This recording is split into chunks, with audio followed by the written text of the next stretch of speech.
بسم اللہ الرحمن الرحیم۔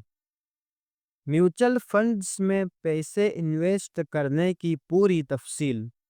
سوال: اسلامی میوچل فنڈز میں پیسے انویسٹ کرنا حلال ہے؟ یہ ہم سے پیسے لیتے ہیں اور ایسی کمپنیز میں انویسٹ کرتے ہیں جو شریعت کے مطابق ہو۔ جواب: حامداً و مصلیاً و مسلمہ۔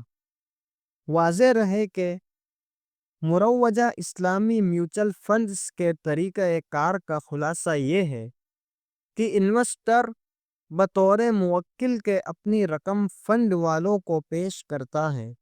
فنڈ والے انویسٹر کی رقم اور اس کی ضرورتیں دیکھ کر مختلف شعبوں میں سے کسی ایک شعبے کی طرف اس کی رہنمائی کرتے ہیں۔ فنڈ والے اس کی رقم کو بطور وکیل کے کل 5 مدوں میں لگاتے ہیں۔ Number 1، stock exchange. نمبر 2، بینکوں کے منافع بخش اکاؤنٹس۔ نمبر 3، گورنمنٹ کے صکوک۔ نمبر 4، پرائیویٹ کمپنیز کے صکوک۔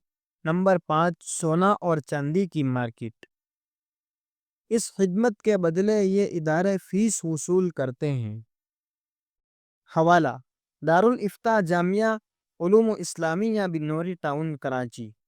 ان اداروں میں سرمایہ کاری کے لیے شرعی حکم یہ ہے کہ بینکوں کے منافع بخش اکاؤنٹس اور صکوک میں انویسٹمنٹ کرنا درست نہیں، کیونکہ ان میں ایسے طریقے اور حیلے استعمال کیے جاتے ہیں جنہیں اسلامی کہنا یا سود سے پاک کہنا درست نہیں۔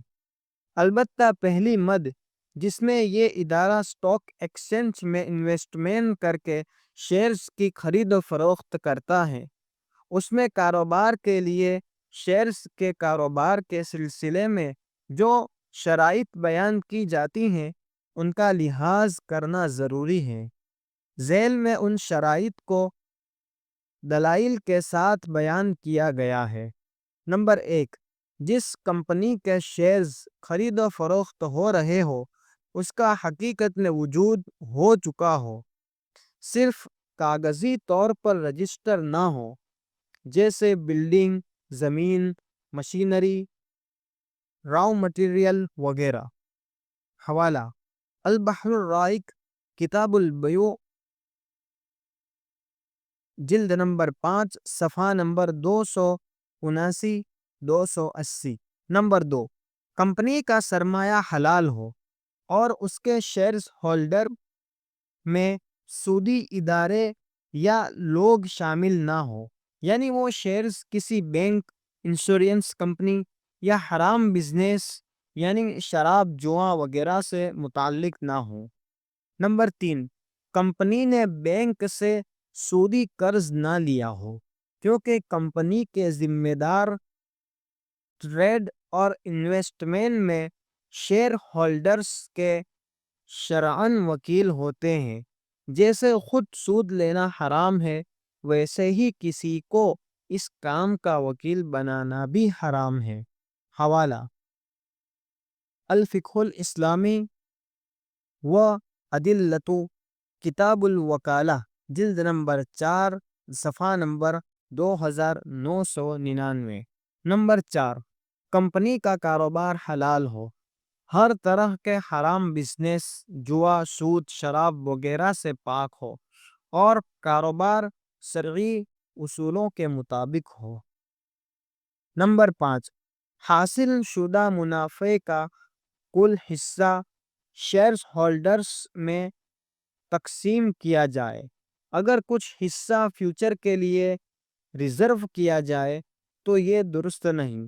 جیسے کوئی کمپنی 20% منافع ریزرو کرے اور صرف 80% تقسیم کرے تو ایسے شیئرز لینا جائز نہیں۔ حوالہ: فتاوی ہندیہ، کتاب الشرکہ، جلد نمبر 2، صفحہ نمبر 301 302۔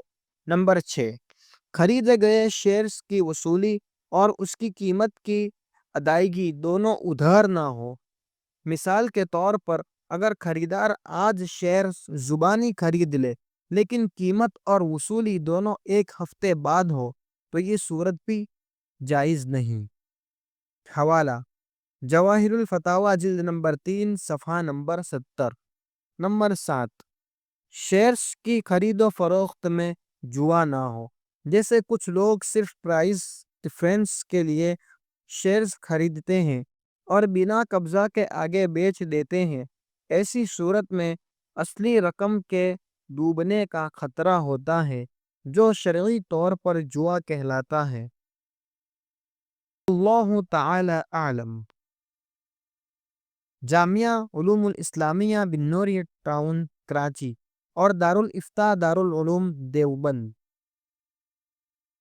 مفتی عمران اسماعیل میمن حنفی، استاد دارالعلوم رامپورہ سورت، گجرات، انڈیا۔ اس جیسے مسائل کو حاصل کرنے کے لیے ہمارے اس چینل کو سبسکرائب کریں اور زیادہ سے زیادہ لوگوں کو شیئر کریں۔ السلام علیکم ورحمۃ اللہ وبرکاتہ۔